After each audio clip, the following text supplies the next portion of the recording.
જય માતાજી ડેરો આ બધા બળદ વેચવાના છે અને તે મેરામભાઈ બારૈયા પાસે છે।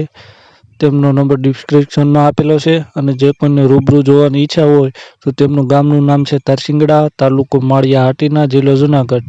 જય માતાજી। આપણી ચેનલ ઉપર જો તમે નવા હોય તો ચેનલને સબસ્ક્રાઈબ કરજો, આ વિડીયો લાઈક કરજો અને શેર કરજો।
જય માતાજી ડેરો જો તમે તમારા બળદ કે ગોટલાના વિડીયો આવી રીતે આપણી ચેનલ ઉપર લેવા માટે કે અથવા વેચવા માટે આપણી ચેનલ ઉપર અપલોડ કરવા માંગતા હોય તો કોમેન્ટ બોક્સમાં જણાવજો। જય માતાજી ડેરો।